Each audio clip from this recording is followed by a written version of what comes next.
Okay, for the fourth example, they give us a word problem, and then we have to draw our own similar polygons. So, a tree casts a shadow that is 10 feet long. So, let's see, I want to draw a tree. Okay, there's a tree. I know my drawing is kind of bad. There's the ground, tree, okay. The shadow, let's say this is a shadow, is 10 feet long. So this is 10 feet. A person 5 feet tall is standing next to the tree. So let's say the person is right here. Draw a stick man. Okay, this is still the same ground. A person 5 feet tall is standing next to the tree and is casting a shadow, or let's say this person is 5 feet tall. So from here down to the ground is 5 feet. So where this person is standing, his shadow is 3 feet, right? The triangle formed by the person's height and the shadow, that means height and shadow, this is a triangle, if you can see that. Okay, this triangle is similar to the tree and its shadow. So then the triangle formed by this tree. So here, all the way down to the shadow. So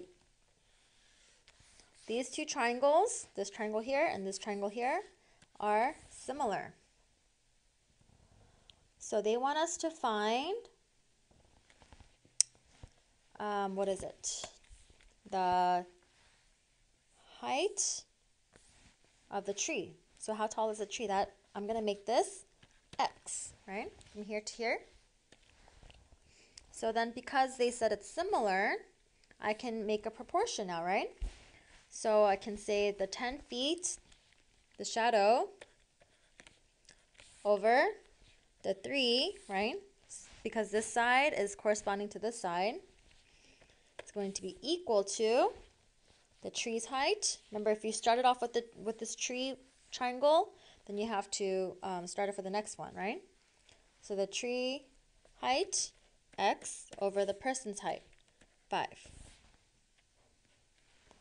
Okay, so from here now it's a proportion. Now I can just solve it out.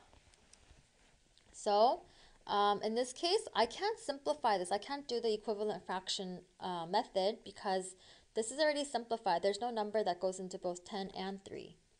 So in this case, I just have to use cross products.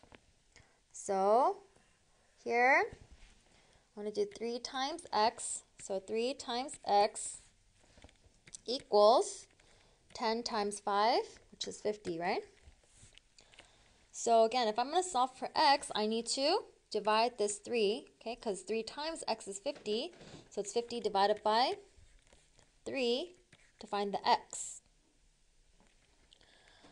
If I want to find this, I have to do that. Make sure this top number goes inside. 3 goes into 5 one time.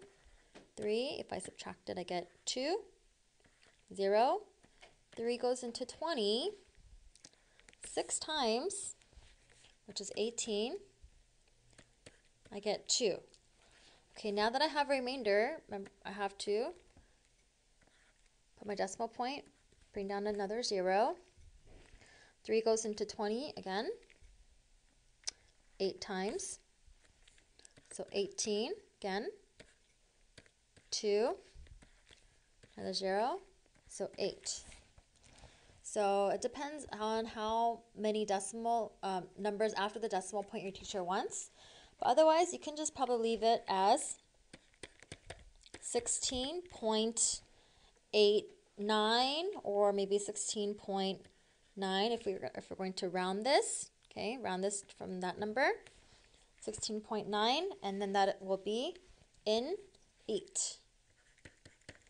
Okay, so the x or the tree is 16.9, almost 17 feet tall.